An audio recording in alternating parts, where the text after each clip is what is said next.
Audio එක පොඩ්ඩක් lag වෙනවද?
Through those tough times.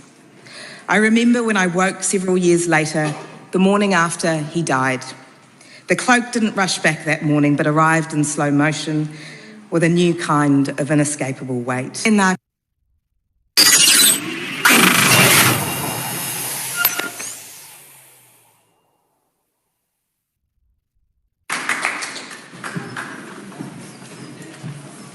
Mr. Speaker. I call on Vanushi Walters to make her maiden statement. Ahu mai rangi maunga, mihi mai, karanga mai, tātou nā māngai o te motu. Nā kaitiaki o nā tika tangata, te ati awa tangata, tēnā koutou, tēnā koutou, tēnā tātou katoa. Ayubowan, vanakkam. My congratulations, Mr. Speaker, on your reappointment. I want to acknowledge your guidance through the induction, and I look forward to your guidance this term. There's a moment just as you wake. It doesn't happen every morning, but on those mornings when something significant has changed in your life, there's an inch of time after waking where you take a breath before the cloak of your new identity washes back. It was there the morning after election with warp speed-like force and left me awash with gratitude for the trust placed in me as the first Labour Party member to hold the Upper Harbour seat.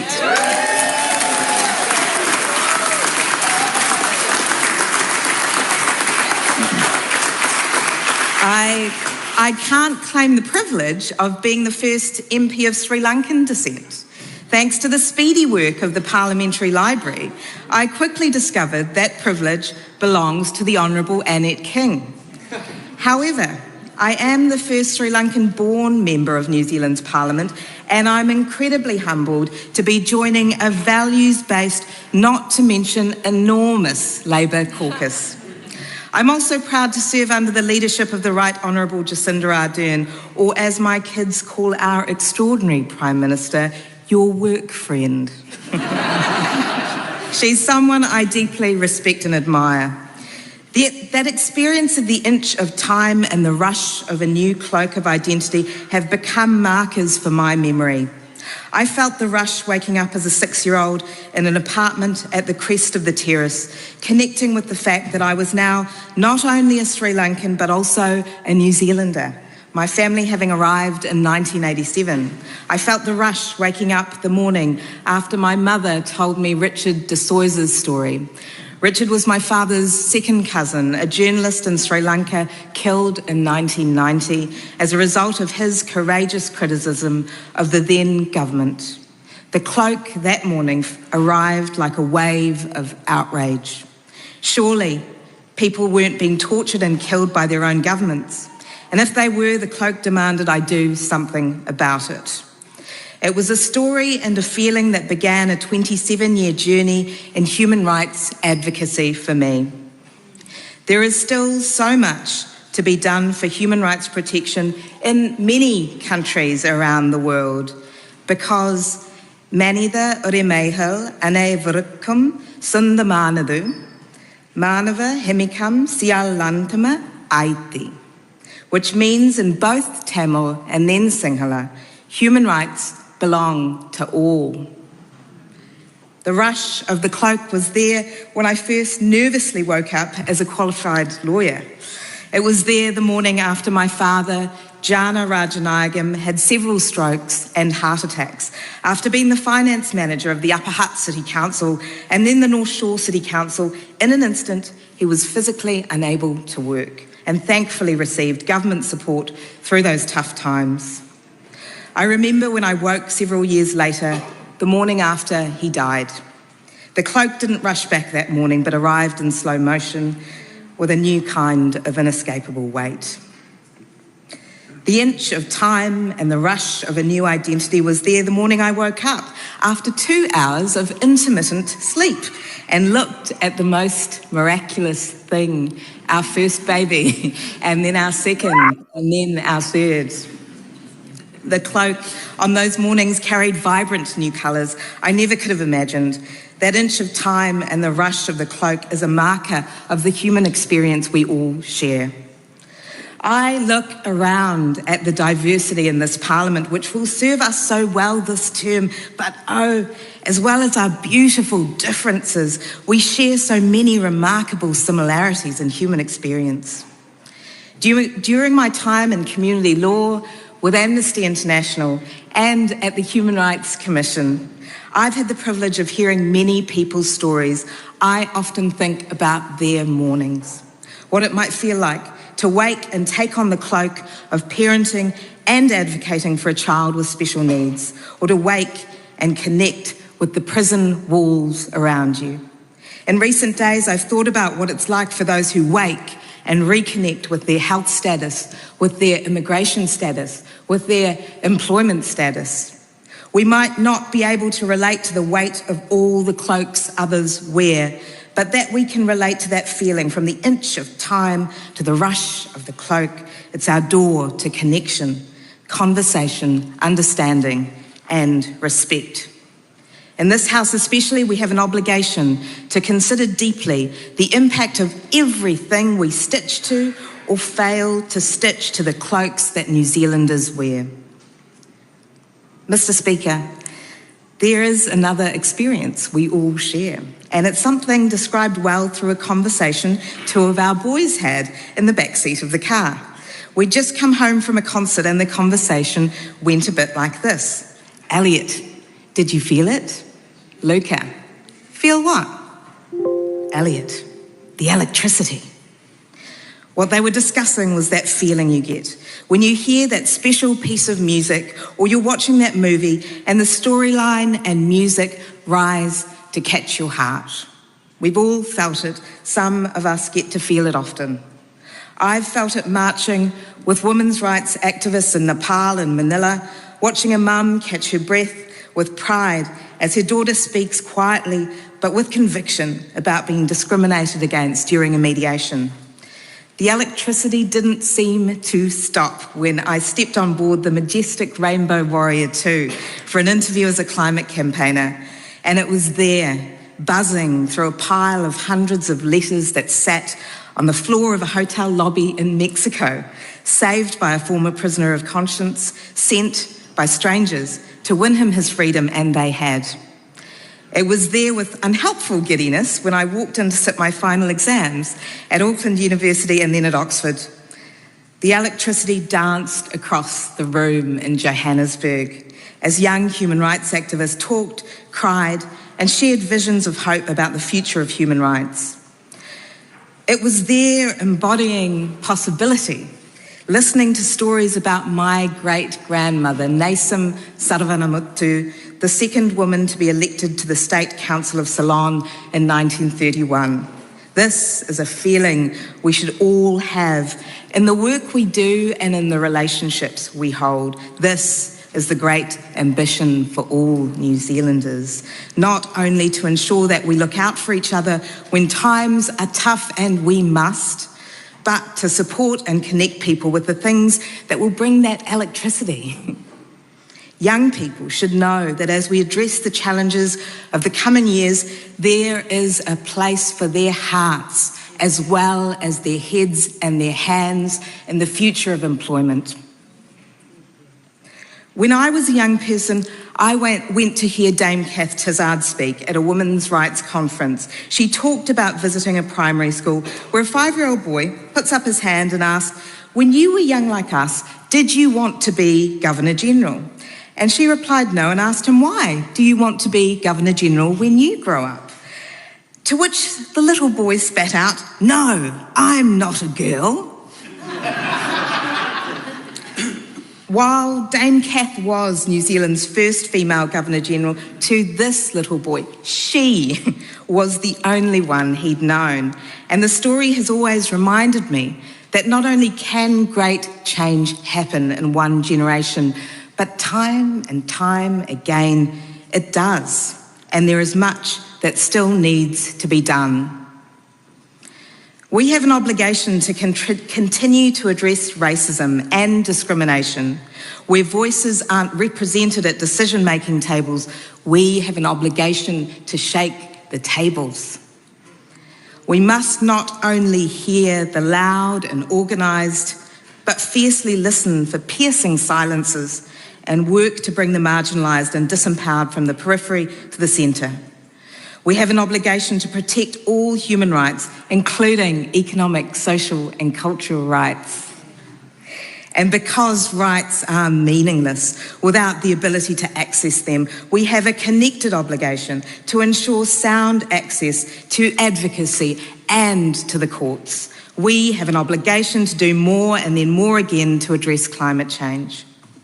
We have an obligation as we turn the corner towards the 200-year anniversary of the signing of Te Tiriti to fulfil its articles. We have an obligation to examine the edges of policy and law where education impacts justice, where justice impacts employment, where employment impacts health, and design bridging policy solutions that recognise lives aren't lived in select committee silos, they're just lived. Because this is how we really disrupt the churn of poverty.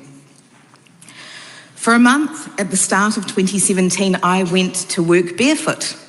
I had heels in my bag, just in case I had to explain why the General Manager of Youth Roa Aotearoa hadn't bothered to construct an entire work outfit. But other than that, I went barefoot. The intention to connect more meaningfully with where I was, and the barefoot worked. I thought more carefully about the land, the building, the community, and I noticed things on walks I never otherwise would have taken. I say this to perhaps warn the wonderful people of Upper Harbour that you may see me doing the same over the coming years. Don't worry, there's a method to what might seem a bit of madness. Upper Harbour, what a huge privilege to have your trust. I intend to be a strong voice for you on the things that matter, including transport, community safety, housing, employment, and supporting our small and medium-sized businesses. Therese, my husband, I suspect there aren't enough thank yous for all that's to come. I've learned and loved so much because of you. The way you slow your pace to keep company with the slowest walker, the way you sit in silence considering a question with care before you respond, and for all you are to our family, including the dad jokes, the music, the calm sea. To our boys, Elliot, Luca and Sasha, for the electricity and brightly coloured cloaks you've brought to our lives, thank you. To my family and friends, thank you, but especially to Ammi, my mum, Prathiva Fern Rajanagam, for the visible support and for all the invisible support that makes standing here possible. My deepest thanks to Claire, Jessie and Antonia for nurturing the seed of an idea. To our Upper Harbour team, especially to Andy Hopkins. Where are you? Jan, Dev, Lissay, Chris, Ros, Brad, to Liata, Merisaressa, Leilua, Mark, Marion, Craig, Jade, Vivian, Robin, Noy, Shane, Brooke, Brendan, thank you. To Sir Bob Harvey, Chris Carter and Lal Senaratna, my thanks for your mentoring and your belief in me and the campaign. I want to make special mention of my early mentors, Lucretia Seals, whose keen intellect was matched by her courage. Margie Taylor, Sid Simpson, Pakia Sodhi Sarvanamuttu, all of whom have had a significant impact on the decisions I've made in my journeying. To the parliamentary service staff and all who work in these buildings, who play such a critical role in our democracy, this work we do is only possible because of your hard work, care, and I suspect often your good humour. Finally, to my parliamentary colleagues from all walks of political thought, I suspect there'll be times when we glance across the room and connect unexpectedly on a value that brings all of us to this place. We have a collective obligation to nurture that. While the reality of politics is our corners and a 3-year term, at least for now, the truth of sustainable and significant change requires that we hold on to those moments of connection and construct some political scaffolding around the values and ideas we all need to take root and to grow for Aotearoa. Tēnā koutou, tēnā koutou, tēnā tātou katoa.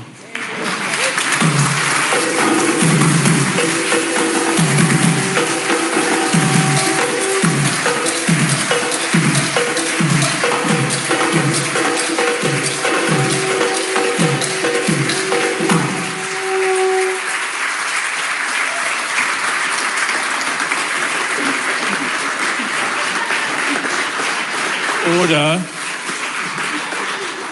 Order.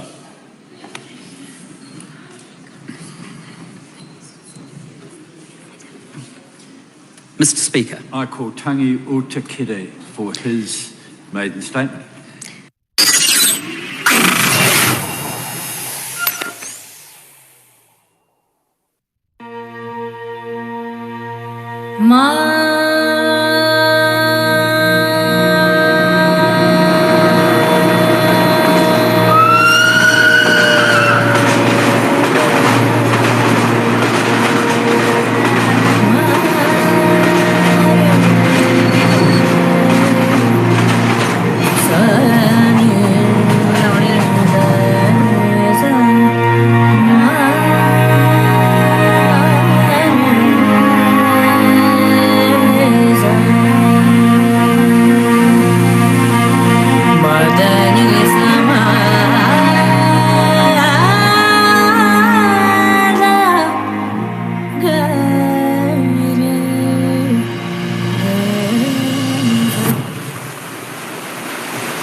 Hello, everyone. Welcome all of you to the session. We are really excited to have all of you. And since Madam Vanushi Walt is also here, I just want to make sure that tech is working fine. She had dropped us a message. Madam, am I audible to you? Kia ora Mahima, yes, Kia you ora. are. Me? Okay, fantastic. Just give us 2 minutes. So I'm gonna check with Rotarian Lucian. Are we all good? Are we technically sound? And I want to check with Rotarian Marshad Bari as well. Yes, Mahima. Okay. So Okay. is Rotarian Lucian okay with his technical side? Is he able to join us?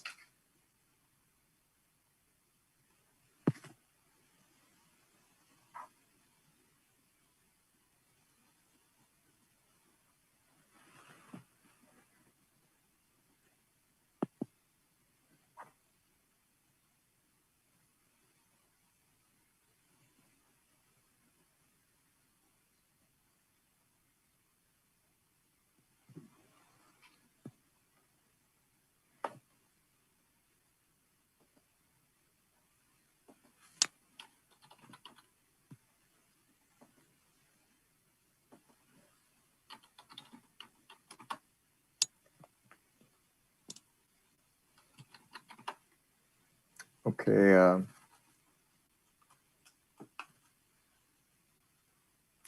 Let's check.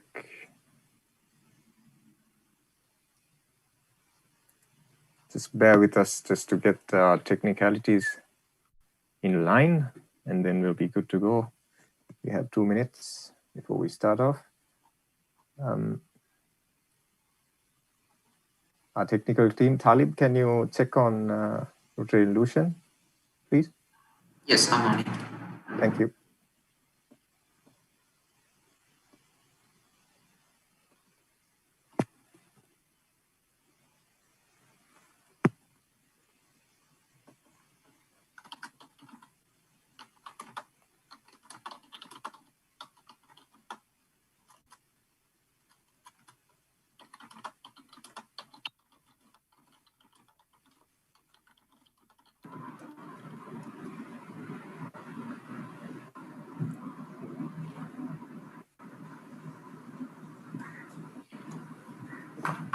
Okay. Mahima, Rotarian Lucian will be joining in a minute. Okay, so fantastic. Thank you very much. Right, yeah. Okay. So we have just 1 more minute. I think we are all good to go, set to go. And thank you very much for joining us, everyone. So let us begin the session. And we are really happy that we are live on Facebook. We are here on Zoom. And we are also going live on YouTube as well for the general public. And it's a great honor and privilege to have Madam Vanushi Walters with us and all the distinguished Rotarians as well. Just to let you know about the house rules for the day. So initially, you would realize that all of you are muted unless you're a co-host or in the organizing committee, you've been muted just to make sure that everybody would get the best experience out of this session. So if and when required, your mics will be unmuted. And yeah, we have, for the question session, we have many questions from which we have selected because we don't have all the time. We have 1 hour exactly for this session. So we have selected couple of questions, sorry, and we will be discussing those questions with Madam Vanushi Walters. And if you have a really important question that you need to ask, please do use the comment section and we can let you ask the questions depending on the relevance and the importance of the question. So with that note, let us go through the intention of the session. As you can see, it's about youth and it's about integrity. As you know, youth is full of energy. They are the drivers of any country. I mean, they're full of energy and they're full of potential, and integrity is something that everybody can use to focus that energy towards their own growth as well as a growth of an entire nation. So with that idea in our mind, we invited Madam Vanushi Walters. She's the first ever Sri Lankan born parliamentarian to the New Zealand Parliament. And before we start the session, now let me invite President of Rotary Club of Colombo North, Rotarian Lucian Pereira, to address everyone, to welcome everybody on behalf of the Rotary family of Colombo North.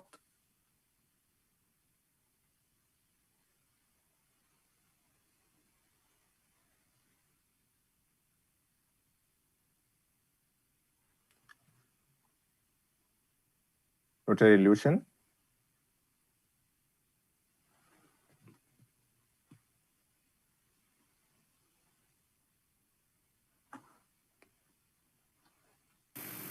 Hello, am I audible? Yes, yes, you're yeah, very much thank audible. you, thank you. Yeah, thank you very much. Sorry for the initial glitch. A very good morning and a good day to everyone.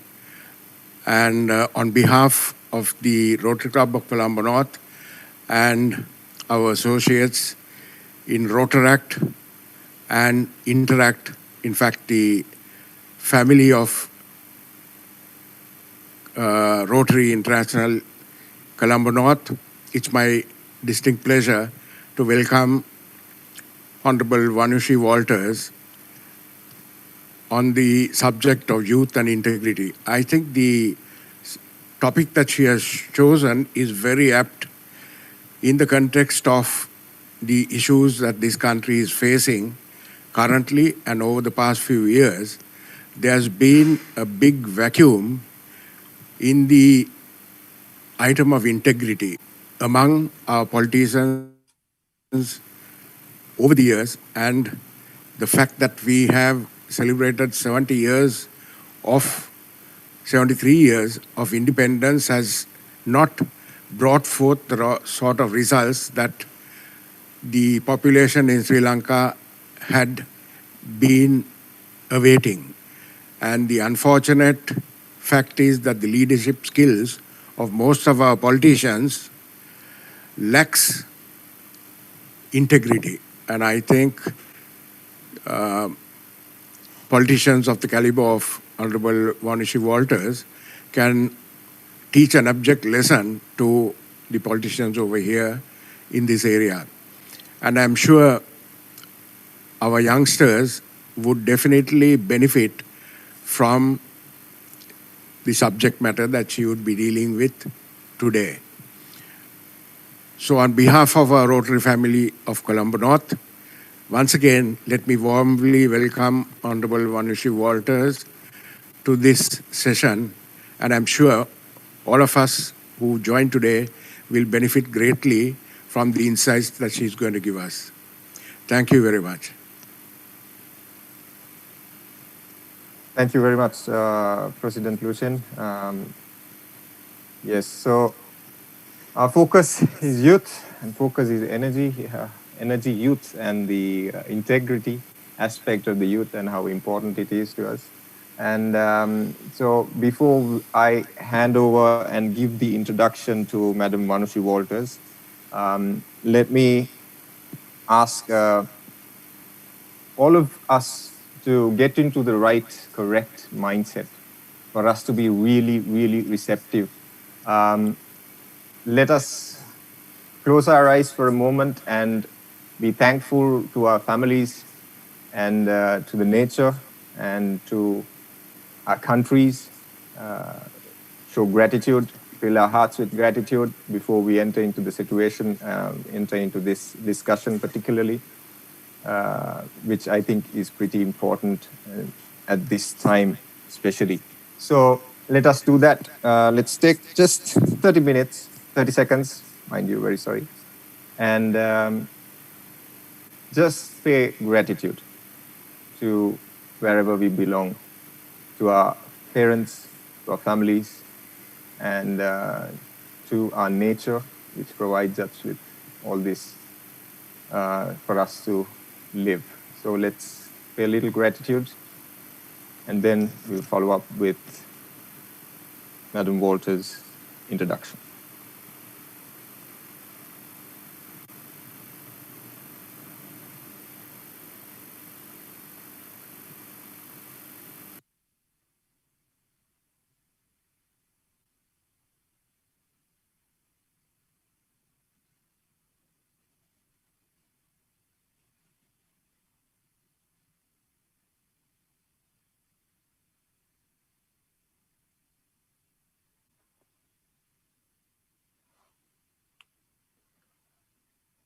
Okay, thank you everyone.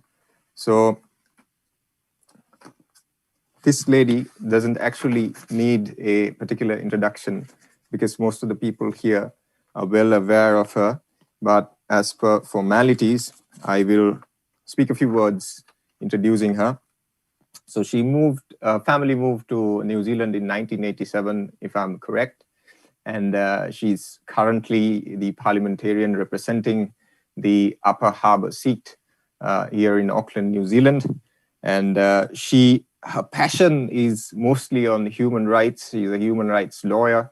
And during the discussion, she specifically mentioned that she has a lot of passion towards children and the youth. So that is spot on our behalf. So that's a passion. And she was also a general manager in Youth Law at Torera, which is a company providing legal consultations. And she is currently the deputy chairman of the Justice Select Committee in the Parliament. And she's also a mother of three. She's a very busy mother as well, keeping everything going. And I was told by Rotarian Asoka Piris, my former big boss, that in 1973 and 1976, Mr. Richard de Souza, a cousin of your father, I believe, yes, he was the best actor of the Shakespeare drama competition, which is a big event that has been hosted and organized by the Rotary Club of Colombo North. So in a way, we are connected to your story, the Rotary Club of Colombo North, which is really interesting in a way, because here you are today, and there is some connection. After all, it's a small world. So with that brief introduction, Madam Walters, it's all yours. Take it away. Thank you. Ayubowan, Vanakkam, Assalamu alaikum, kia ora tātou. Firstly, my thanks to Lucian and the Colombo North Club for hosting us today and for the warm welcome, and also to Mahima for that introduction and for all your organising behind the scenes. I know these don't just pop up, that there is a lot of organising. I have to, before I do my intro, I feel like I have to explain why I'm a little overdressed for a Zoom call. So after this event, I'm heading out to the Auckland Tamil Association, who are holding a New Year's celebration. So that's one thing to explain. The other is a warning that Mahima mentioned. I have 3 little boys, so hopefully one of them doesn't pop through the back door just there. But if they do, you've been warned. Such is the life of a mother who's also a politician. So thank you very much for making the time to have have me to speak on this very important topic. Mahima mentioned that children's rights and young people in general are very close to my heart. For a number of years, I've worked in the children's rights field. I thought what I'd do in terms of communicating my values-based journey and what I believe is important in terms of sticking to your values as you embark on a career and find your leadership journey is tell some of the stories that have been important to me in my life as I've made decisions. Now, some of you may have watched my maiden speech or have heard me speak before, and I often begin talks about my journey with the story of Richard de Soysa, but that's not actually where my journey and values began. So I thought I'd start somewhere else today. And it's actually back when I was about 3 or 4 years old, because people often ask me whether I wanted to be a lawyer, whether I wanted to be a politician when I was very young, and I didn't. I wanted to be an accountant. And the reason was that my father was an accountant, and he was someone who I had a lot of respect for as a 3, 4, 5-year-old. But I think the first thing that was important to me in terms of fostering a belief in myself and a belief in the values I held were my parents, because they always said to me that I could do anything that I wanted to, that I should always be curious about life and find what excited me and what I was passionate about, and that anything was possible. And that was a theme or some mentoring that was echoed throughout my life. Again, at university, when I remember a significant professor at Oxford saying to me post-law school, I was doing my postgrad, he said, don't believe that you need to go into a law firm and spend 4 to 5 years there to be respected and to be trusted. Follow your head. Again, be curious about life and about the problems of the world. Follow your heart and be passionate and take that passion with you to solve those problems. And when you feel that it's time to move on, whether it's been 3 months or 6 months or a year. And he finished by saying, at some stage in your late 30s, reflect on what you've done and the journeys you've been on, and then decide what it is you'd like to contribute to the world, make a plan, and then do it in your 40s and 50s. So without telling you some of the stories that I'm about to in terms of my life, those have been some of the important messages of mentoring that have sat with me. And had I not had that, I think a lot of the stories and things that happened to me would have been just that, stories that I could have left behind. So the first story that was important to me was absolutely Richard's, and that was told to me when I was about 12 years old by my mother, who said that my dad had the second cousin, Richard de Soysa, a journalist in Sri Lanka, who was very passionate himself about human rights and who, because of his outspoken words, lost his life essentially in 1990. But then what she told me was that his mother moved to London and became a really strong human rights activist. And it was actually her story, as well as Richard's, that made a huge impact on me. It was not just the outrage I felt hearing about what had happened to Richard, but actually that you could do something about it.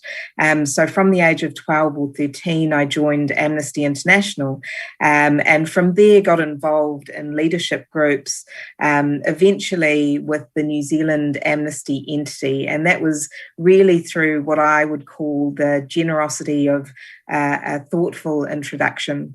And I think this is another point maybe for ethics and values, and that there is so much power within the connections we have and the communities of people we know, that sometimes to do the best thing in terms of our values can be as simple as introducing 2 change makers, which was what happened to me. From there, I got very involved in the global amnesty movement at a time when there were many civil wars that were happening around the world, where women's rights were still an issue that were only being fought largely by women's organisations. And Amnesty took on the part of that mantle of fighting for women's rights as well. So I did that by night. By day, I was finishing my law degree at Auckland, and I was working for organisations like the Auckland Refugee Council, like the Children's Commission. And eventually, when I left law school, I was still at Amnesty, but I took on a role in public law. I've throughout my career had many, many different roles. I went on to work for Greenpeace New Zealand, and in litigation work with the Human Rights Commission and in private practice. And I spent 9 years in community law. And a lot of people say to me, well, those are quite different roles. But for me, actually, there's been a strong values thread through all the different roles I've had. And it's often not been about the titles or the positions that I've held, but about exactly what that professor encouraged me to do, which was to be outraged and passionate and to chase that, to be curious about the solutions, and to hold those titles very loosely. So to focus on the work. In many ways, the role I've taken on now as a parliamentarian is very similar to what I was doing at the Human Rights Commission or as an independent lawyer. It has been, as it is now, about ensuring that we have a strong human rights architecture. Before I talk about integrity and ethics and some of the challenges I think our young people are facing me, I might also just speak briefly about why I got into politics, because I suspect there are a number of people on this call who are working with charitable organisations, not-for-profits. That was my home. I always felt that I would always work for not-for-profits and charitable organisations, and that my role as an advocate was really to hold government to account. But two things happened which changed that for me. As I mentioned, for 9 years, I worked in community law. And during the 9 years I was there, I went from being a lawyer to the senior solicitor and then the general manager. And over the 9 years, there was a Labour Party backbencher who used to come and visit us every year to talk about children's rights. You all may know her. Her name is Jacinda Ardern. She's now our Prime Minister. But back then, she was a Labour Party backbencher. And I was always extremely impressed with two things about her. One, just her intellect and her depth of thought in terms of the issues affecting children here in New Zealand. But the second was something which I hope is now not unique for politicians, but certainly to me felt unique at the time. And it was this. I had a range of people in the room who I'd bring out to meet her, from volunteers and interns to lawyers to board members who were working in a very senior way in private practice. She treated everyone in the room equally and with respect. And she listened to everyone's views with interest. And you could see that everyone's views genuinely held equal weight with her. And I was always very impressed with that. Something else happened during those 9 years that I was at community law. So community law, just to explain, is a free legal service where we give children and young people legal advice and representation when they need it here in New Zealand. During those 9 years, the national government were in place and they froze our funding, which meant that I had to move our premises to be able to retain all my staff. And we really had to be creative in terms of maintaining the services to those young people. And I just thought, this isn't the way that you ensure access to justice. And I knew that it was time for me to join the Labour Party and to become more active. And that's really why I made the decision to join the party. I made the decision to stand for politics, largely because of my view that when COVID hit New Zealand and the rest of the world, that we were about to face some of the biggest human rights challenges that the world has seen in immigration, in housing, in employment, and in many other areas. And I think that what we've seen is that very much playing out. And so I felt that if there was ever a time to be involved on the inside, this was it. And then I think the last question I often get asked is what it's like to be a new member of Parliament. And I always say it's non-stop. So the day after the election, you get a call from Parliamentary Services and they say, congratulations, now hop on a plane, you're coming down to Wellington. And it's all go from then. And really, it's been an incredibly busy time. But I think what's kept me very much grounded is what I said earlier, which is I don't see this as a distinctly different or new role. It's a much more visible role, absolutely. But in many ways, it's doing the same work for human rights that I have been for the last 2 decades. And I think what I've appreciated is going into Parliament with a group of individuals in government who also share the values that I do. So I just want to turn now to some of the reasons why I think young people, but actually all of us, sometimes do a disservice to our values when we go into volunteering or we go into jobs. I think sometimes there's a sense of ambition. I think sometimes we do a disservice to our values because of curiosity. I'll explain these in a moment. I think sometimes we do a disservice to our core values because we have a deep sense of wanting to belong. I think sometimes we do a disservice because there's a sense of exhaustion. I think sometimes it's about immediate reward as opposed to holding out for greater things down the road. And I think the other thing is what I would call holding our values in our pockets. And I'll just briefly explain all those. But Mahima, do cut me short if I'm going over time at any stage. So ambition first. As I mentioned, for me, my view is that the position of being an MP doesn't pull you away from your values, or it shouldn't. It should be a vehicle to allow you to do justice to them. And I've always really loved that quote that goes, there are leaders and then there are those who lead. We follow leaders essentially because they hold positions, often because they hold positions over us. But we follow those who lead because they inspire us, because they take risks often, and they try new things. And I think sometimes we're too quick to decide that leaders are those who hold titles and positions, when I would bet there are many people in this room who we would qualify as leaders who don't hold those titles. So the first thing is, in terms of ambition, I would really encourage those of you who are thinking about that leadership journey to think about leadership a little bit differently than you might have in the past.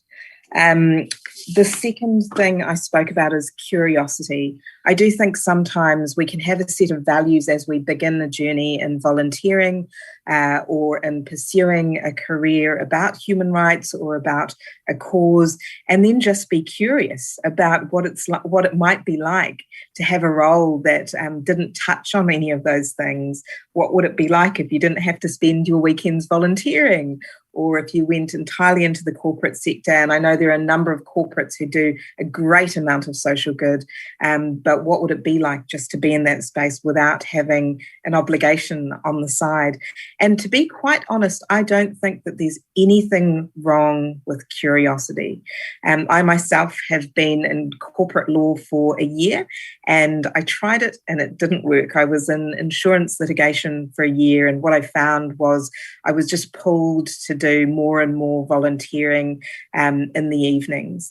But what I would say, when you're curious about doing other things that might pull you away from your core values, make sure you know what's black and white to you. What are the lines you won't cross? And where is your grey? Where are the areas that you're happy to explore? The third thing that I think often pulls people away from a sense of wanting to do justice to their values set is belonging. And this can be belonging in the short term, so just wanting to give in so you're part of that greater group, or it can be buying into what you have been told or what you've observed as a natural path for life. So I used to talk to people when I was in my teens who were in their 40s and 50s about this lack of people volunteering in their 30s to 40s, or a lack of people who are engaged in social governance work in their 30s and 40s, because there's a sense that you do it when you're young, you're an activist when you're young, and then you live your life, and then you come back at an older age and you give back. And I really want to challenge that. I think that it's absolutely possible to bring your values along with you in the choices you make along the way. I would say, as a mother of 3, there is no good time to have a baby. There is no good time to get married. There is no good time to do your postgrad studies. There is no good time to take that complex, difficult job. I think I got engaged and married and then headed off to Oxford to do my master's. I remember being very pregnant with my eldest son. This would have been 10 plus years ago, and in Turkey at an international human rights amnesty meeting. I remember being very pregnant with my middle son and taking on the role of general manager of Youth Law Aotearoa. And I remember being 6 months pregnant with my youngest son and being in Geneva at the United Nations hearing on New Zealand and how well we were doing for children's rights. And I was there as an observer to ensure that the government were reporting appropriately. There isn't a good time to do all those things. You can weave your life in with your values. But I would say I've been very lucky and fortunate in having an extremely supportive family around me. And this is the other point I want to make about leadership and belonging. I think when we think about leaders, we often think about individuals, but the circumstances of leadership are such that require support. That's, in my view, unconditional. You need the environment around you that allows you to be in that space. And that doesn't just magically happen. I do think there's a need for conversations, for openness, for honesty, and for a degree of planning around there. But it's all possible. And I would say don't buy into the idea that you need to put your values on hold to pursue a career and then come back to it. The next point was exhaustion. And a lot of the questions I get, they don't ask me about exhaustion, but you can hear it in the tone of the question. Like, what should I do if I've tried and tried about this issue and I feel like I'm going nowhere? Is it time to give up? And what I usually say is, it's absolutely not time to give up, but it is time to have a break. And I think a lot of people who are extremely passionate about issues, who've seen the impacts of issues firsthand, find it very difficult to take a break or put any semblance of balance into their lives. Some of the most passionate people I know are some of the worst at this, which means that I think we need to be actively ensuring that we do it much more frequently. It allows you to have a lifelong career where you are passionate about what you do. And this ties to the next point, which is about immediate reward. So stepping away from your values because you can get something else which will give you an immediate reward. I've had many years with not-for-profit organisations in community law where I was paid possibly about a third of a private lawyer's salary. And I can't tell you with honesty that I never considered going into private practice, especially as we had growing expenses with children, looking to purchase a house, and all those things that come with getting a little bit older.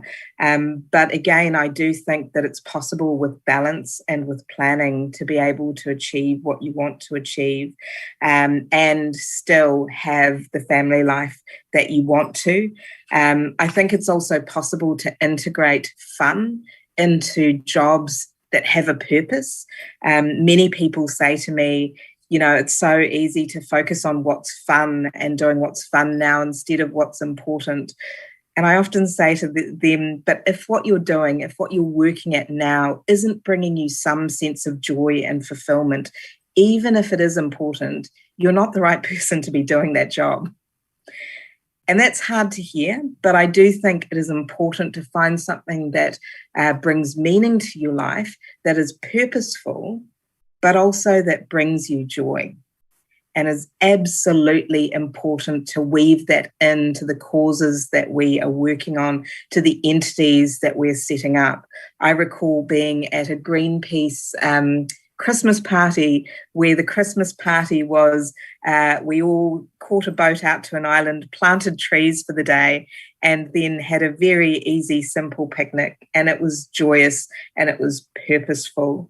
And reflecting back on my last week, I think when you think of MPs in Parliament, you possibly imagine them constantly at their desks and working from the crack of dawn into the night. That does happen. It does happen, especially when we're in Parliament.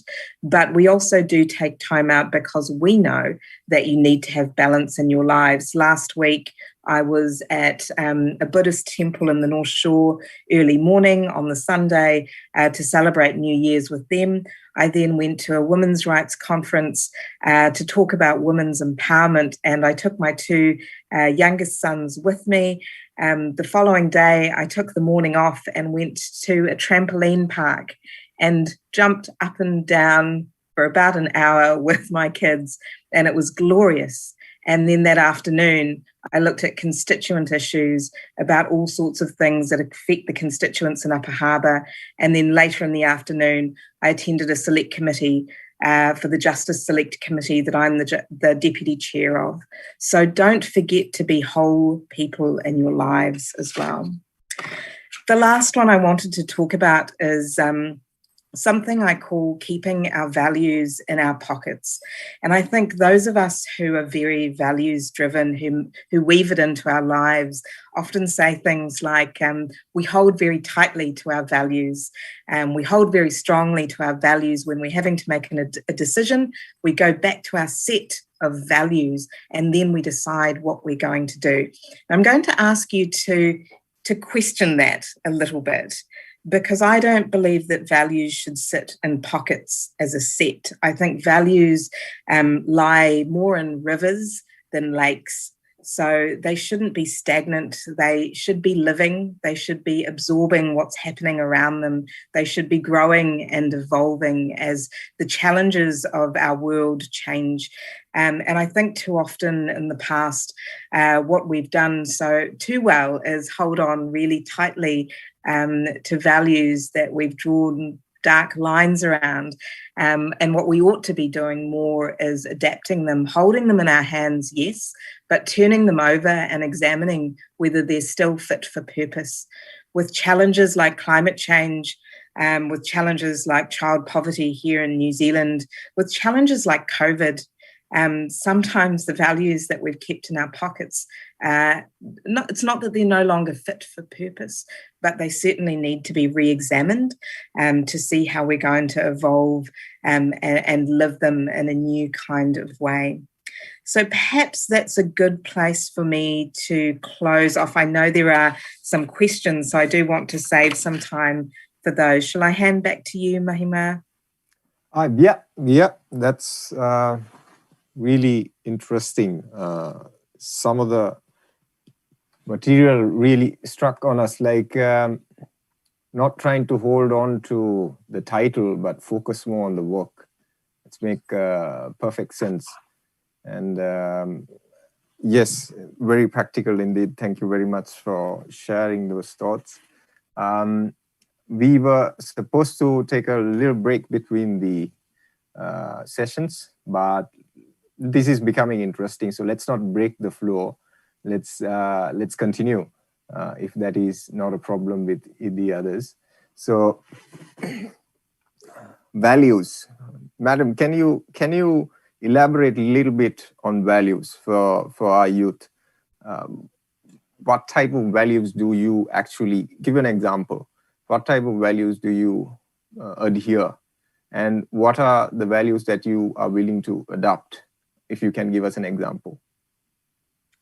Absolutely.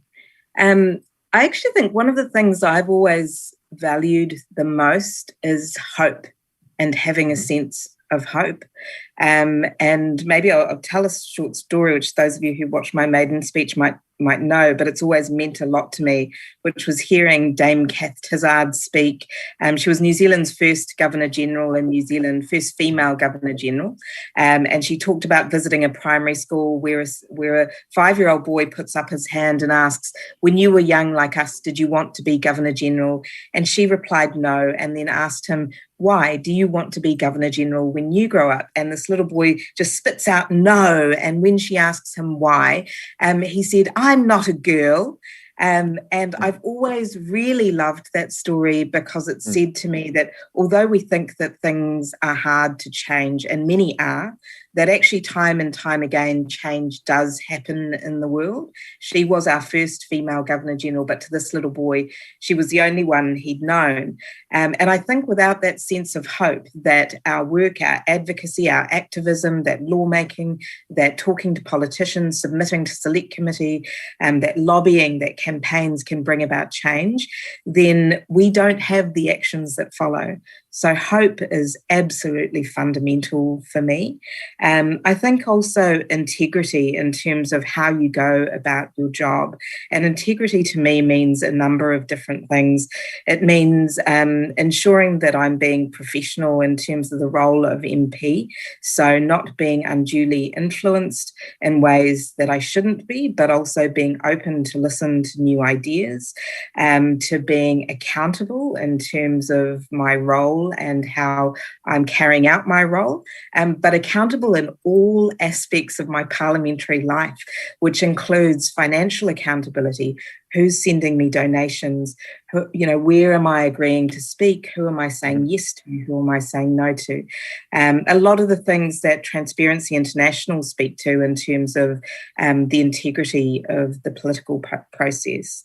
I think there are values that are very basic to all of us that I've seen play out as we've seen COVID hit around the world. So here in New Zealand, when we went into level 4 lockdown, what we saw was a lot of community organisations reaching out to provide support to those elderly people in the community who couldn't get out to get food and other supplies, really looking out for each other. So it's at a baseline, it is that sense of providing care for others around you and also for the environment we live in.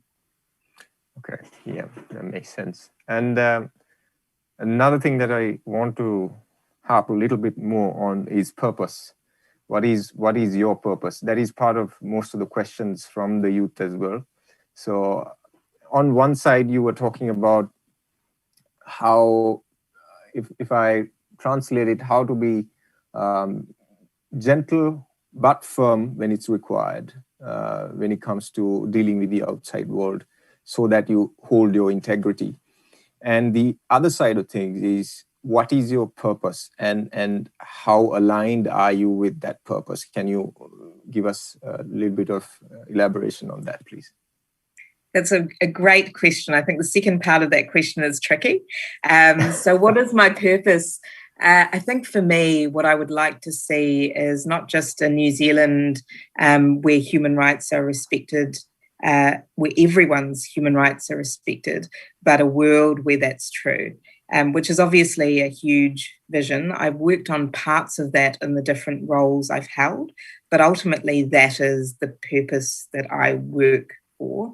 Am I aligned to it is more complex, because I think with my role, I've spoken to one of them, which is the Deputy Chair of the Justice Select Committee.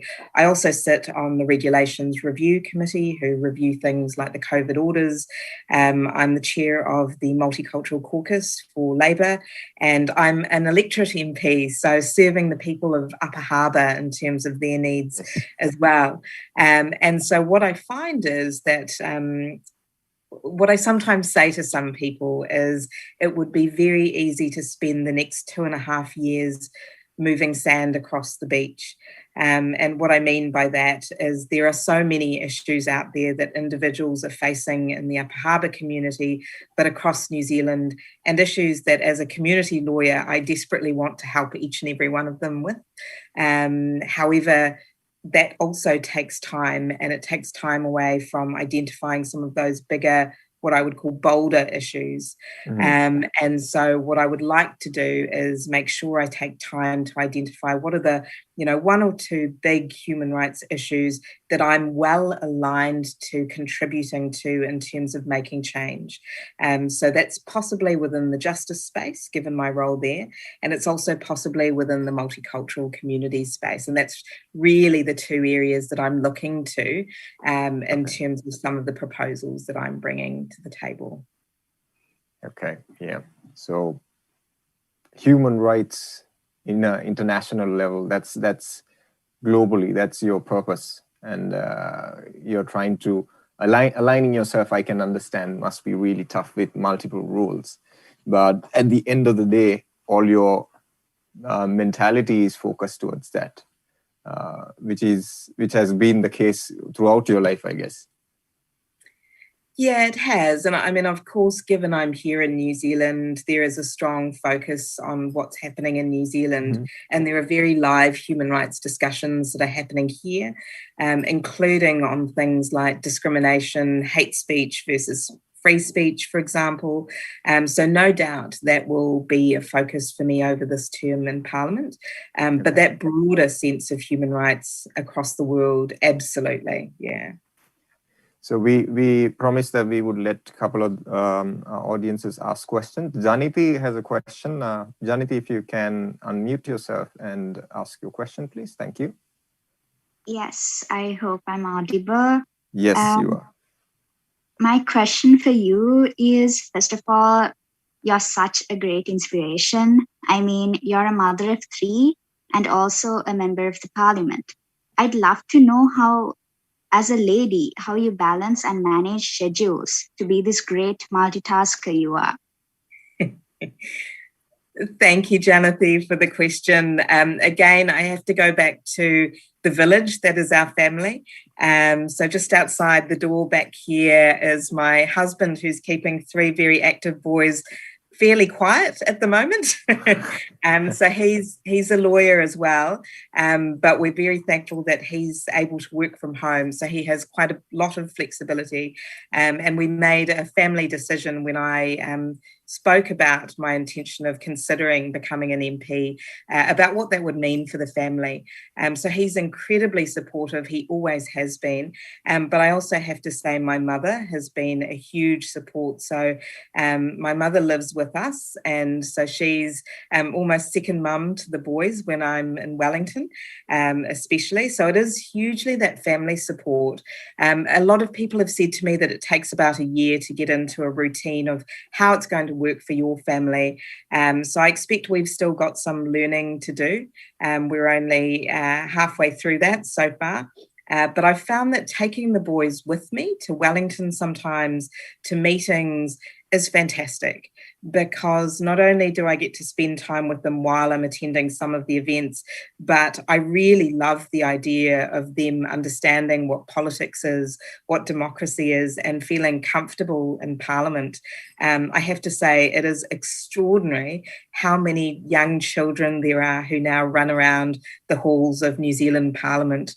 It is a really extraordinary place to be, and as it should be, in my view. So I'm hopeful that New Zealand can be a bit of an example on that front. Yes. So support from the family is fundamentally important in that case, as you rightly said. So yeah. And let's go to Rotarian Shriyanta, one of our most veteran Rotarians from our Rotary Club. Rotarian Shriyanta, are you there?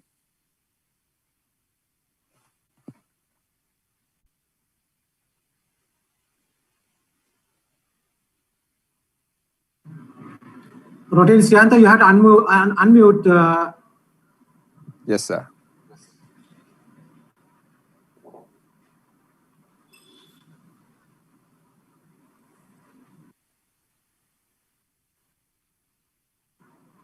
Sylvia, not. All right. Okay. Okay. Yes. Audible.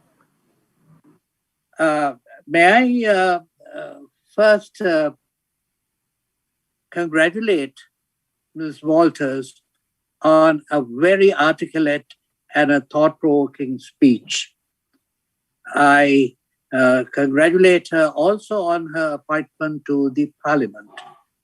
My question: we are today in a world that is totally engulfed by technology. In our youth, which was many, many decades ago in my case, if you saw the young people, they were always bunched and hunched over books from which we drew our inspiration. We got our primary ideas, the curiosity, the belonging, the leadership values that we inculcated were primarily from books. But today, when I look at youth, I see them totally bobbed over, engulfed in either a phone or an iPad. And this instrument, which is supposed to give us a lot of freedom, time to stand and stare, seems to have completely taken over our lives. What would you think, Ms. Walters? Where does technology interact with the youth of today? Does it give them time to have the values that you have been talking about? Thank you, Sriyantha, and for your kind words as well. It's not lost on me that we're all on a Zoom call as well. So I think that there are definitely some benefits, and I do think that it is changing the way the world operates and allowing some extraordinary interactions that otherwise couldn't happen. But I, as a parent as well, I hear you in terms of managing my almost 10-year-old who possibly now is hunched over a computer in the other room. My view is I'm not so concerned about information. I think the flow of information is actually becoming in many ways more rich, more nuanced, and is reaching parts of the world that information wouldn't otherwise get to. I think that's a positive. Where I do have concerns is more about relationships and young people's ability to be connected in a meaningful way with the people around them. And this is something that we've been speaking about in New Zealand just in terms of mental health. I think it came to the fore for us during the COVID lockdowns when a lot of people were reporting feeling more disconnected, more lonely, and more distant and separated from the things that brought them purpose. And so in some ways, I think there was a learning moment there that hopefully we can learn from. Here in New Zealand, we've put in quite a massive investment in mental health and in terms of encouraging young people to connect physically as well as online. And I do think that that needs to happen at all levels, so at schools as well as they get older through universities and beyond. But I don't think it's a case of minimizing the ability to connect online. I think it's about more than information. It's about relationships. In my view, the best way that we can encourage people to connect is by making that a part of what we actively teach young people. I think there's an assumption that people know how to form meaningful relationships, how to traverse relationships as you get older and they grow and change and become different. And there's an assumption that we all know how to do that even with new technologies. That is absolutely not the case. So in my view, it's about investing and teaching those skills to children and young people and supporting face-to-face activities as well as online learning. Thank you. Thank you very much. Thank you, sir. So with that, I would move into, we have heaps of questions, which I'm trying to select and go through and go one by one, but I will prioritize based on your speech as well. I'll cut some of them because you've already answered during your speech. So one of the main questions that one of our youth have asked, how important is integrity in terms of public communication? I think it's fundamental. I think for me, in terms of what I learned as a new baby politician, campaigning for the first time in a public campaign this time around, is how important being authentic is. So rather than even just saying integrity, I would say being authentic. So bringing your whole self into discussions, including the flaws that you have as well, the aspects that you're working on, I think is absolutely important in terms of public discussion. So I think we need those who are in leadership roles to demonstrate that, to allow others to replicate that. And what I mean by that is another interesting experience I've had as a new politician is observing the comments that come through on Facebook posts. Now, I don't know if any of you have sat down and looked at a controversial politician's Facebook page or Twitter feed and the comments that stream after that, but I can tell you something that's probably not surprising, that there often isn't a lot of integrity and sometimes not even a lot of thought that goes into some of those comment feeds. And maybe this is playing on the question that we were just asked earlier. So I do think it's important, but in my view, the way to regulate most of that is not through law or policy. It's actually demonstrating best practice. And that is very much how the Labour Party ran our campaign in the last election. We all brought our authentic selves, and it wasn't about critiquing any other party. It was about bringing the values that we had to the table and having a good conversation around those ideas. And I think when you start demonstrating that, you bring other people along with you. So a lot of people also ask me, how do you convince someone who doesn't agree with your values or belongs to another party that your idea is the correct idea? How do you sort of win the battle, people have asked. And I don't think it's about winning the battle. So in my experience, we work with colleagues from across the House in other select committees, so the National Party Act and the Greens and the Māori Party. In my view, it's about gaining their respect. And the way you gain respect is actually through what our Prime Minister often says, by treating people kindly and with respect, and then bringing solid ideas to the table that you're willing to hold in your hand and turn around with them as well. And once you do that, you'll find that the other side, if you will let down their own guard and will start replicating the way in which you're having a conversation too. Yeah. That makes perfect sense. And that open-mindedness would, in fact, I think, would lead to a better solution at sometimes with a collective effort, right? So. Oh, yeah, I absolutely think so. Having said that, I do think we face challenges. And again, just riffing off the previous question, I think there are issues in terms of fake news that today's generation of citizens face in a very different way than has been experienced in the past.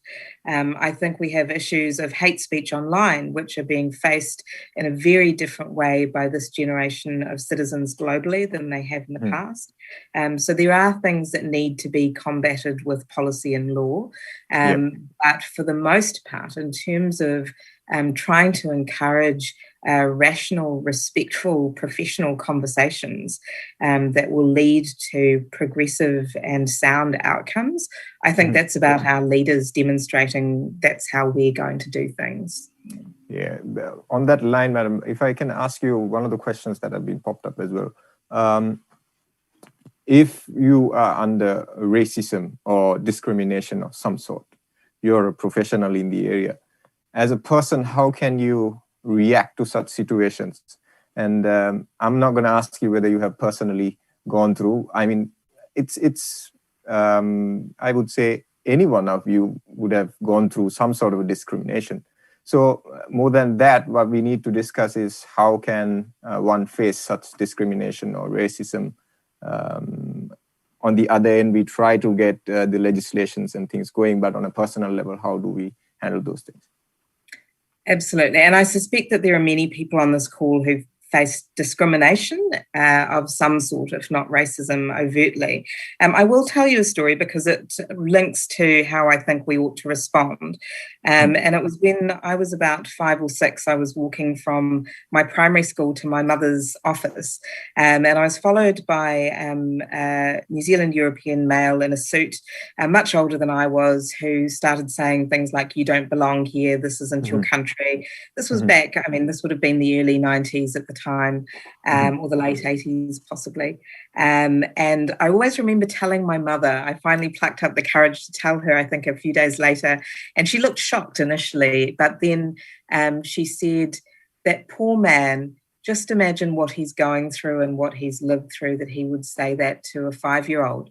And for me, as 5 or 6, as I was at the time, I think it changed the way that I perceive issues like discrimination and racism, as opposed to something that simply happens to me. There's that saying that goes, every act has an ecology. And since my mother said that to me, I think whenever I've had any interaction where I've felt there's been an element of discrimination, either towards me or someone else, I've tried to unpack the why or the ecology that sits behind the act. Because often it's impossible to change behavior at face level, in my view. But if you unpack the ecology behind the act, like, what are we teaching kids at school? What's the family situation of these people growing up? Have they lost jobs to someone who's come in from overseas? What's the story that sits behind an act of discrimination? And I think not only is it more honest to assess those acts of discrimination, but there's more promise in terms of being able to change that sort of behaviour if we view things by looking at what is the ecology that sits behind an act. Okay, yeah. So it's usually any kind of discrimination, it's the usual impulsive reaction. You got to go beyond it if you're a individual. That's what you mean. I mean, you got to see what he's also going through, right? Absolutely. And I think if you're involved in systems change, so if you're a person who wants to lobby for change in policy or in law reform, or you're imagining a world in 20 years where discrimination either isn't happening or is happening to a much lesser extent, it requires you to think about what the ecology is as opposed to simply seeing the act. Yeah. That's a great point. Yes. So most of the youth here are really pretty much into activity in terms of community and leadership. So I think that they will find it really important, because it's the age of hormones and a lot of energy. So to look at problems in a proper way, it's really important. And since how have the roots from Sri Lanka helped you? That's another question, to grow up in your career. Well, I've got to say the first thing is I've been missing Sri Lanka so much. So I know it's been really hard for many people and families separated all over the world with COVID. The last time we were there, we took our little boys, it would have been about 3 years ago. And so it is, Sri Lanka is very much a part of where I call home. I call New Zealand home as well. Sri Lanka's history has been a huge part of the reason why I embarked on a career in human rights. And I think that sometimes when I speak about the situation in Sri Lanka, particularly for people who aren't Sri Lankans, they leave that interaction purely with a sense of crisis and a country that has been in crises for decades in different ways. But there is also a huge strength, a huge beauty, and in my view, is a wonderful peace that I feel when I'm back in Sri Lanka. And I think that is very much a sense of being tied to my ancestry there. A lot of the stories I grew up with were about my great-grandmother, Nathan Salavanamuktu, and my great-grandfather, but also of my grandfather, who was a doctor there, of my other grandfather who did eye surgery and who reached out and often I believe, gave free treatment to people in Sri Lanka when he was a surgeon there. It's stories about my great-grandfather on the other side, who was the head of the Methodist Church. It's just stories of my mother and father meeting, and, you know, all those stories that form part of who you are very much with me, and very much what I hope to embed in my kids when we're able to come back and visit again. Okay. That's really interesting, and definitely the smile that you have, it's totally Sri Lankan and would have helped you a lot. And the other question, one of the other questions, Rukshan, we have a question from Jaffna Gopi's question. Can you relay that in, please? Sure.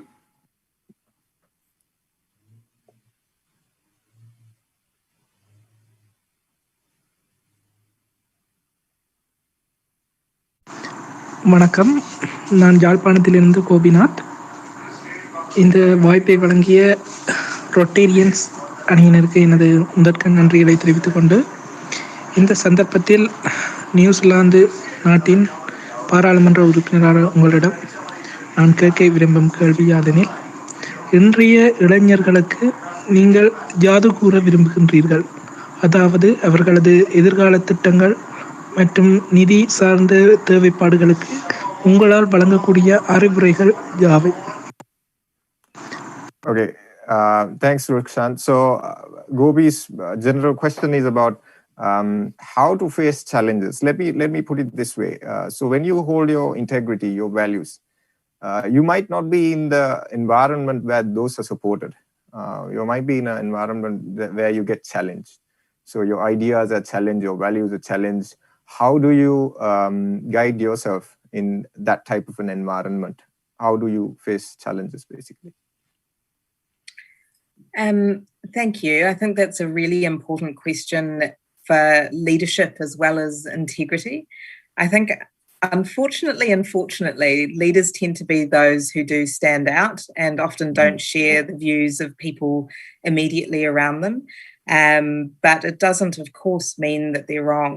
And so I think what I would say is, do remember that it isn't about the circle of people around you believing exactly the same thing that you do. Do look for a tribe of people, whether it be online or in your broader community. Again, not necessarily people who agree with whatever your view is, but people who are comfortable having a conversation with you about your ideas, and people who you feel you're safe with in terms of challenging those ideas. So always remember, it's not about getting a group of people who always support exactly what you say. Even within our Labour team, for example, we have robust debates about some of the big issues, and that is healthy, and it's really fantastic to be able to do that. But you need to have a safe space to do that. One of the good things about the internet now is that you can find those spaces online as well. So find a group of people who you're able to have those discussions with. Yeah. Okay. One final question, madam. Now, there's a lot of questions about education and how we can integrate integrity into education. How do you cultivate sort of an environment in your house, like your kids? How do you encourage them to adopt to a value system early on in their lives? And possibly in terms of New Zealand, what type of policies or procedures are there to bring in this type of education into the youth? That would be really helpful for our youth as well. Fantastic. Yeah, so in the family, I think probably one of the things that I've been really strong on, and I mentioned it before, was trying to bring the children along with me when I can to attend events. But a lot of the events are discussions. So, for example, the women's rights event that I took them to was a discussion about women's empowerment, but also how we can get communities more broadly, women's communities, to support each other. So I'm keen for my children to have what I would call a background noise of human rights, for their norm to be knowing terminology about human rights, to be using it, for their norm to be hearing discussions about equality, gender equality, women's empowerment, for their norm to be walking through the halls of Parliament so that they feel that they have a voice that they should be able to share. In New Zealand, when we have sitting blocks, so when the parliamentarians are all in the House regularly, there are school tours that come through the House. And so this is children of all ages who come through the House and see their Parliament because it is their House. And we had in the Education and Workforce Committee, I think it wouldn't have been last week, but possibly the week before, there was a young person who came and submitted on a languages bill in front of the committee. So the idea is to feel very comfortable, for young people should feel very comfortable expressing their views at all levels of decision making in New Zealand.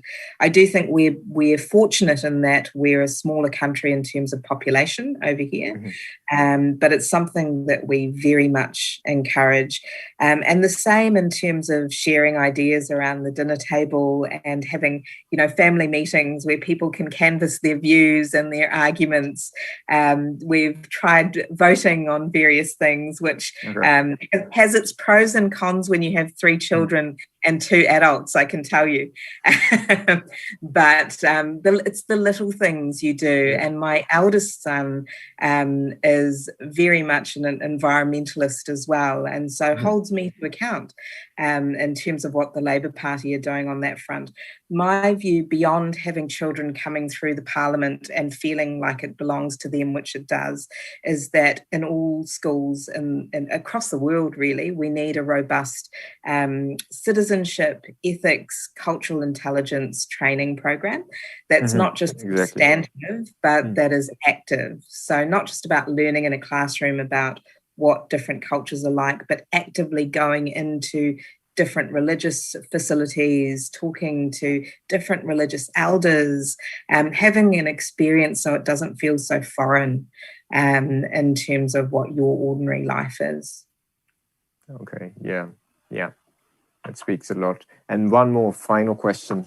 To people who wants to take a career in politics, young youth over here, what's your advice to them? I'm wondering whether to be honest at this stage. So I'm going to say something controversial, and I'm going to say don't do it, but I don't mean don't do it. So what I mean is don't aim to be a politician. Don't aim to be a lawyer. Don't strive for the position. Decide what change that you would like to make in the world, and then find the position that excites you, that'll help you do that you're curious about. Again, I would echo the advice that I got when I would have been about 23 at the time, which is look at the challenges in the world, see the things that frustrate you, that really, that really drive you, that you're really passionate about. Look at the things that you're curious about, and then follow your head and your heart. Don't believe that you need to have a defined career in your 20s or even your 30s. Follow your head and your heart, and you'll find that you're doing the right thing where you go. And you won't be afraid to change titles or positions because you know that you'll be doing the good work. Yes, okay. Yeah, you elaborated on this during your speech as well. Yes, head and the heart at the right place and focus on work, and the position will come. Right, so that I would conclude the set of questions that I have. I have plenty of questions, but I think most of them were answered during our session. Finally, as we discussed, Madam Walters, if you can tell these youth one thing that they can start from tomorrow morning to be in line with themselves in terms of what they do, and to be in line, or to take your position, to hold your values in front of in the environment which might challenge. So what sort of a daily practice that they can do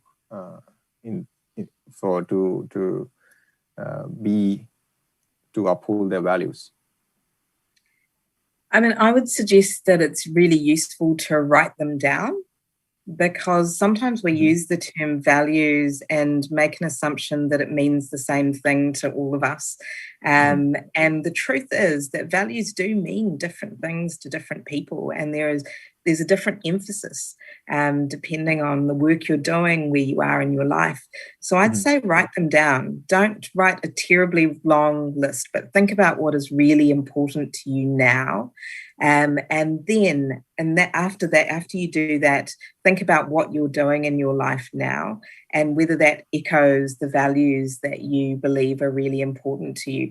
Revisit that from time to time. Don't be afraid to let your values live and to adapt the way you express them. But make time to do that. It doesn't take long. 10 or 15 minutes every 3 to 6 months can make a huge difference in what you choose to do. And the last thing I'd say is possibly not a piece of advice I've been given, but something that's made a difference for me, is there are points of fear that I think everyone has in their life when they're given certain opportunities, when we decide either to take them or not to. And there are often a bunch of reasons not to take on a really challenging opportunity. I would really urge people to carefully analyse why they're choosing no for certain things, because often, it opens a door to a whole range of new challenges and opportunities when you're willing to leap and overcome that fear. So I just challenge people to do that as long as the opportunity is in line with your values. So that's great advice. Take an account of yourself, write them down, and follow them up. Yeah, so that's something you can do from today itself. So I hope that contribution, those efforts from Madam Walters would help you grow your life, and that would help all of us to grow our lives and take our lives to the next step, and thereby help our communities, help our countries, and help the entire globe. So with that, let us conclude this session. And to deliver the appreciation vote of thanks, I would like to invite Rotarian Marshad Bari.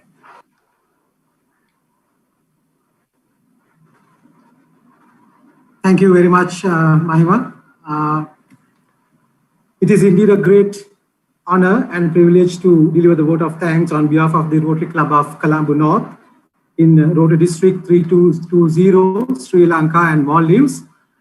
Topic today discussed by the speaker on youth and integrity has become very important in the globe as far as youth are concerned, because at a very crucial time like this, with the pandemic situation and economic crisis, it is indeed difficult task to maintain the integrity. But it is the challenge taken by our interactors, sponsored by Rotary in 150 countries, in 10,700 clubs and over 200,000 members all over the world. And for your information, first club in Sri Lanka, Interact Club in Sri Lanka is St. John's College, Jaffna formed. And we have 256 such clubs in Sri Lanka. Also over 18 years old joined the Rotaract clubs, and we have Rotaract movement active in 180 countries in 10,968 clubs, including 300,000 members.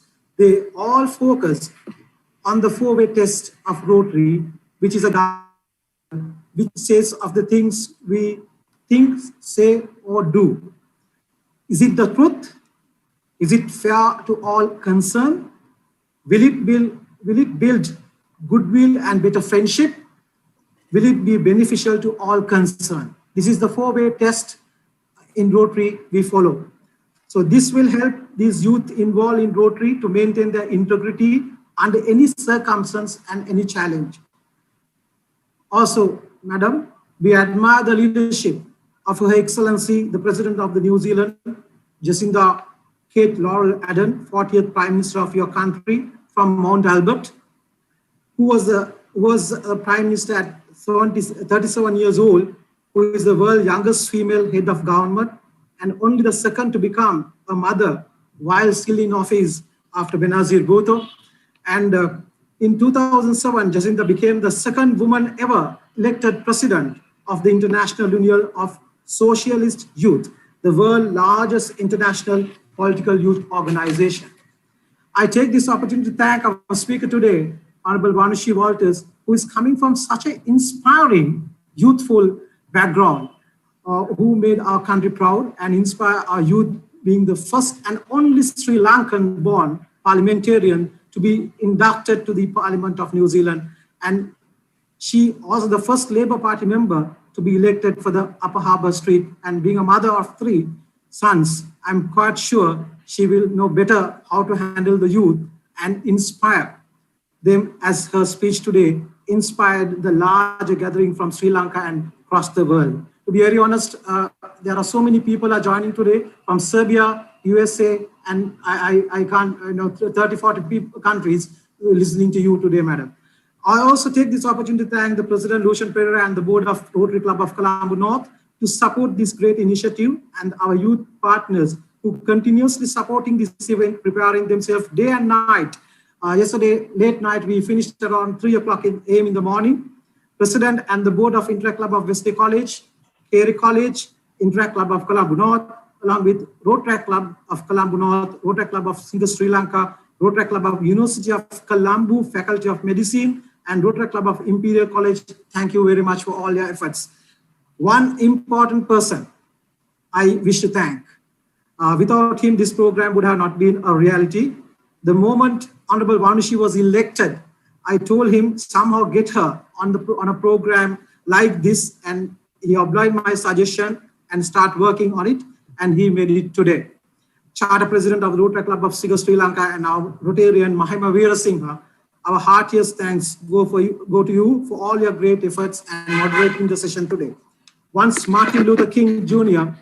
said that if you are a street sweeper, so be it, but clean your street so well that others are forced to acknowledge your existence and feel that here live a street sweeper who did his job well. So we need to realize that often the job we do is out of our own choice. So best thing is to do it well. Thus, anything worth doing is worth doing passionately. So I wish all our youth organization who attend this meeting after listening to such inspiring speech will work passionately to make our Rotary movement and country proud one day, as Honorable Vanushi Walters did for us. Thank you so much. Also, I wish to thank our District Governor Ajit Veerasinghe, Governor-elect Aruni Mallasekara, Youth Service Chair Dr. Rohan Tatukorala, DICC Delvin Pereira, and Assistant District Secretary Champa Pereira for joining us today and encouraging this kind of initiative. Also, my special thanks to District Interact Representative Rahul Ferdinand and District Rotaract Representative Kasan Sigara for connecting the interactors and Rotaractors. Before I conclude, I have a very special request to Madam Vanushi Walters on behalf of our Rotary Governor for you to participate as the keynote speaker at our Rotary District Conference in a similar manner, which is to be held on 22nd of May, 2021, where there will be over 700 professionals and prominent businessmen of the country participating in it. We look forward for your positive response. I think Mahima can work it on it. And finally, I thank all who participated and supported this program a success. Thank you very much. Have a great day. Thank you very much, sir. Madam, you want to say something? You will. Just to express my thanks again. Thank you so much. It's been a real joy speaking to you all, and again to the Colombo North Rotary Group, to Mashad, Mahima, to Lishan. Thank you for the warm welcome, and I've noted the invitation, so no doubt Mahima will follow that up with me. Yeah, I do. Thank you so much. Thank you, everyone. Thank you, madam. It has been a real pleasure. Have a good day. Take care.